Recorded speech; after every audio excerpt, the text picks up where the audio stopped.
Josh, let's look at some polling data, and there's no other way to put it. These are disastrous figures for the Democrats. Their favourability rating has dropped to a record low, according to CNN polling. CNN, folks, among the American public overall, the Dems' favourability rating is at just 29%. And what's interesting, Josh, is that even among Democrat voters, there is just great dissatisfaction. The approval rating there is low, and the majority believe the party's headed in the wrong direction.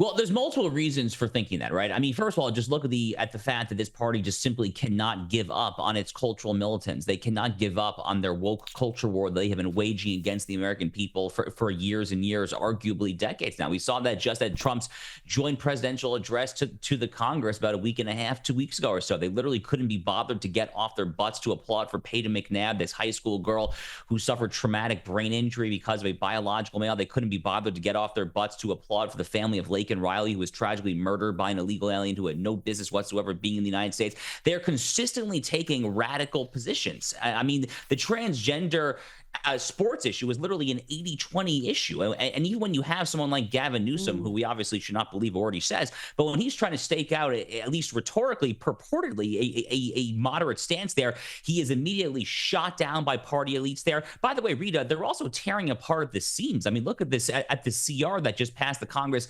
this past Friday there. I mean, Chuck Schumer leading a brigade of 9 Democrats voting alongside Senate Republicans there. He's being chewed out by Hakeem Jeffries in the U.S. House there. I mean, even these Democratic leaders from the same state, heck, from the same borough, they're both from Brooklyn. Hakeem Jeffries and Chuck Schumer are both Brooklyn boys, and they're openly fighting on the national stage there to shut down the government, to not shut it down. So they're not on the same page. They're taking radically unpopular issues. The party's a veritable dumpster fire, frankly, and they have no one to blame for this whatsoever other than themselves. And there's more bad news for lefties everywhere, including Bill Maher, who seems to think that Trump voters are all having massive amounts of regret at the moment. Watch this exchange between him and Batia Unga-Sargon, who will be on the program later in the week. This just shows you how divorced from reality so many lefties are, even supposedly sensible ones like Bill Maher. I'm just wondering what you think now. We're approaching 2 months in.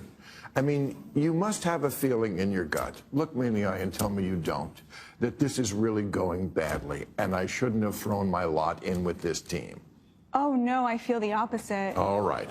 But Josh, let's look at the data that's just come out earlier today from NBC News. 3 months into his second term, President Trump has hit his highest ever approval rating. And Josh, more Americans say the country is in the right track than at any other point in the last 21 years, since 2004. And that is incredible given the relentless negative media.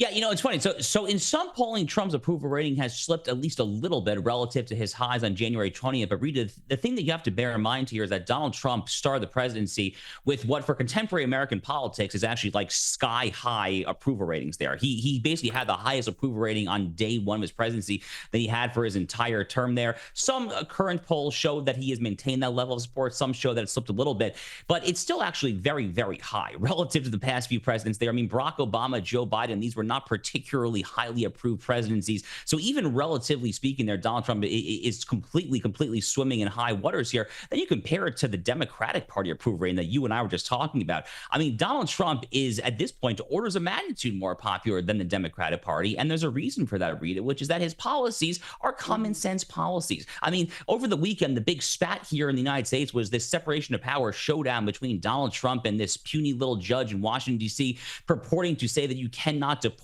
these Tren de Aragua horrific transnational criminal gangbangers and these rapists and murderers and thugs there. Guess what? That's popular. Deporting thugs, deporting gangbangers, rapists, murderers, that happens to be actually very popular with the American people. Deporting someone like Mahmoud Khalil at Columbia University, someone who is here on a green card, who's not even a U.S. citizen, who's openly espousing the Hamas-Hezbollah party line, deporting him, that's popular. So the Democrats, again, whether it's the transgender issue, whether it's this, they just continue to take unpopular positions. Donald Trump just does the commonsensical thing because he has this whole MAGA coalition this coalition of the common sense. It's not an ideologically right-wing coalition. It's just a coalition that wants to do the simple median American sentiment there, and that's why he's so popular right now.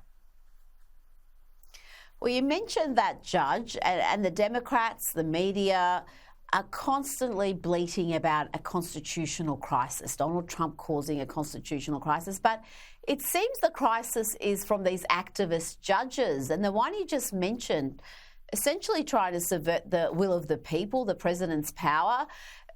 Tell me about this US district judge issuing a 14-day restraining order to prevent a deportation of these criminals. And the Trump administration has just ignored it and has sent these people to El Salvador. Let's have a look at some vision of them arriving in El Salvador, where they're going to serve their prison terms, and it's going to cost the American taxpayer considerably less, Josh. So 3 cheers for the Trump administration here. Hip, hip, hooray. I love how they have handled this spat with the judge. I love how they have handled this operation in general here.